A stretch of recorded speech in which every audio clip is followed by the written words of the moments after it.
Shalom saudara yang dikasihi Tuhan Yesus Kristus. Selamat malam, selamat berjumpa kembali dalam renungan pada malam hari ini. Salam sejahtera buat saudara semua dimanapun saudara berada. Damai dan sukacita oleh Roh Kudus melimpah senantiasa dalam hati dan kehidupan saudara semua. Sebelum kita mendengarkan renungan firman Tuhan, mari sama-sama kita berdoa. Kami datang ke hadirat-Mu ya Bapa, dalam doa kami saat ini mengucap syukur kepadamu karena anugerah dan kemurahan Tuhan.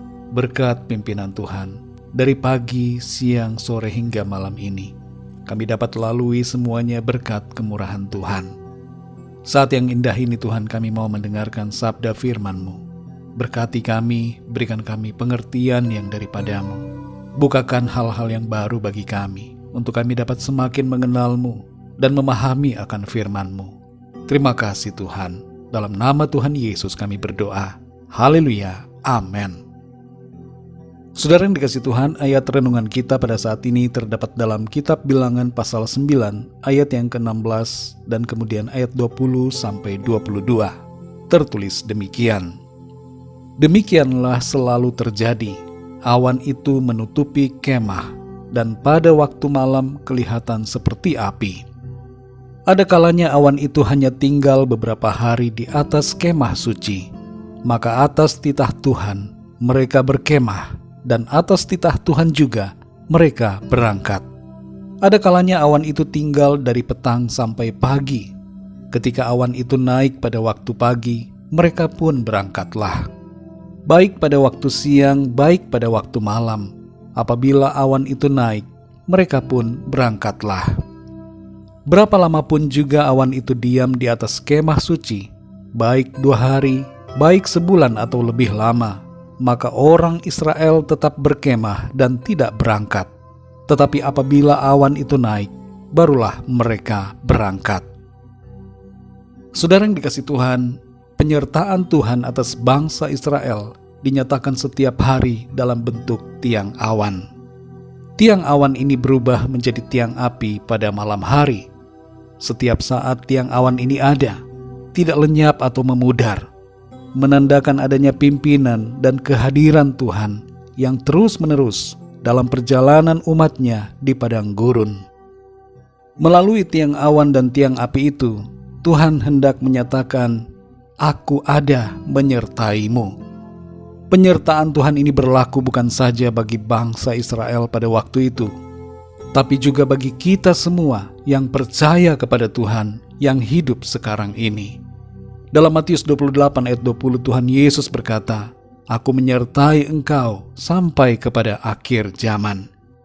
Implikasi dari adanya penyertaan Tuhan adalah kita hidup dalam ketenangan, tidak takut, tidak khawatir, penuh damai sejahtera dan sukacita, berani menghadapi segala sesuatu, percaya bahwa dalam situasi apapun Tuhan melihat dan peduli, serta bertindak menolong kita.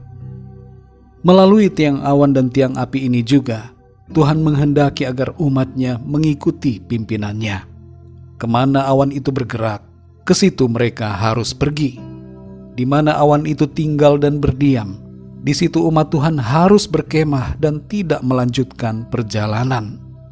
Dalam konteks kita sekarang ini, tentu kita tidak melihat adanya tiang awan dan tiang api secara fisik, tapi kita memperoleh tuntunan melalui firman-Nya yang kita baca dan renungkan setiap hari. Alkitab menjadi firman yang tertulis, yang bagaikan tiang awan dan tiang api, yang memberitahukan kepada kita apa yang harus kita lakukan, kemana kita harus memilih, dan keputusan apa yang berkenan kepada Tuhan. Selain firman Tuhan, kita juga diberikan Roh Kudus yang memimpin kita untuk selalu berada di jalan-jalan yang sesuai dengan kehendak Tuhan. Jangan pernah kita membungkam suara Roh Kudus, dan jangan mendukakan Roh Kudus yang ada di dalam kita. Roh Kudus adalah Tuhan sendiri yang mau membimbing kita dalam rencananya.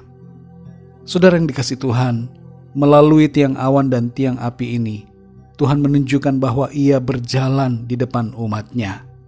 Hal ini mengandung arti bahwa Tuhan ada di masa depan kita. Ia tahu apa dan mana yang terbaik bagi kita. Tuntunan Tuhan tidak akan pernah salah, saudara. dan tujuan kita pasti adalah yang terbaik dalam rencana Tuhan.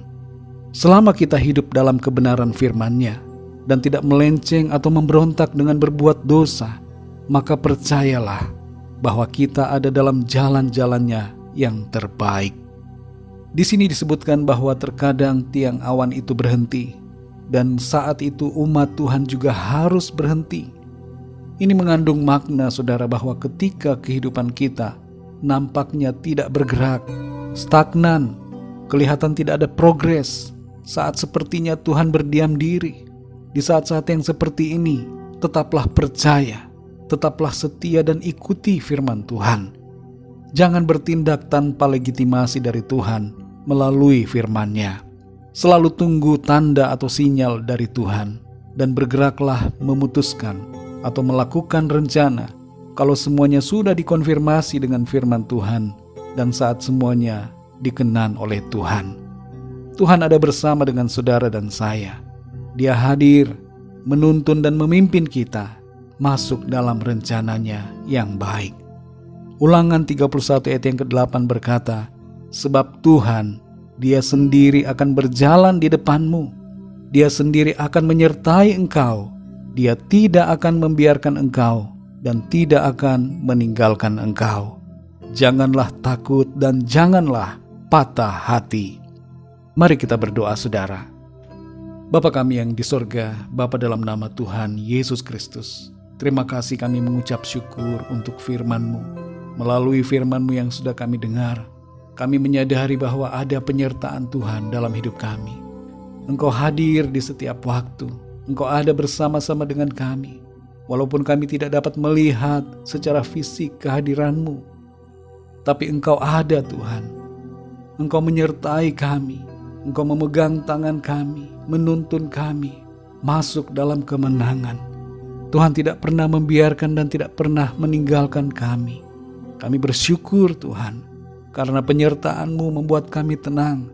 Kami tidak takut, kami tidak khawatir. Meskipun ada masalah ataupun tantangan yang harus kami alami, kami percaya Tuhan, Engkau menolong kami, meratakan setiap jalan, dan meruntuhkan setiap gunung persoalan. Terima kasih Tuhan. Malam hari ini Tuhan, kami mohon berkat dan perlindungan-Mu bagi kami. Kembali kami akan beristirahat. Berikan kami tidur yang nyenyak di sepanjang malam ini, dan bangunkan kami kembali dengan kekuatan yang baru dan tubuh yang sehat diberkati Tuhan. Kembali saat ini kami berdoa bagi yang sedang sakit, agar Tuhan Engkau menyembuhkan, memberikan kesehatan dan kekuatan yang sempurna. Bagi yang sedang dalam masalah, kami berdoa agar Tuhan Engkau menjamah, memberikan jalan keluar, dan nyatakan kuasa-Mu yang ajaib dalam kehidupan mereka. Terima kasih Tuhan, kami bersyukur dan serahkan semuanya ke dalam tangan kasih-Mu. Kami percaya berkat dan damai sejahtera serta kasih karunia Tuhan senantiasa berlimpah dalam hidup kami. Terpujilah nama-Mu ya Bapa. Hanya dalam nama-Mu yang kudus, nama Tuhan Yesus Kristus, kami sudah berdoa dan mengucap syukur. Haleluya. Amin. Puji Tuhan, saudara yang dikasihi Tuhan, saya percaya firman Tuhan menjadi berkat dan kekuatan buat saudara semua, dan Roh Kudus akan menolong saudara untuk lebih lagi memahami kebenaran firman Tuhan. Tuhan Yesus memberkati saudara semua. Selamat malam, selamat beristirahat, dan sampai jumpa dalam renungan yang berikutnya.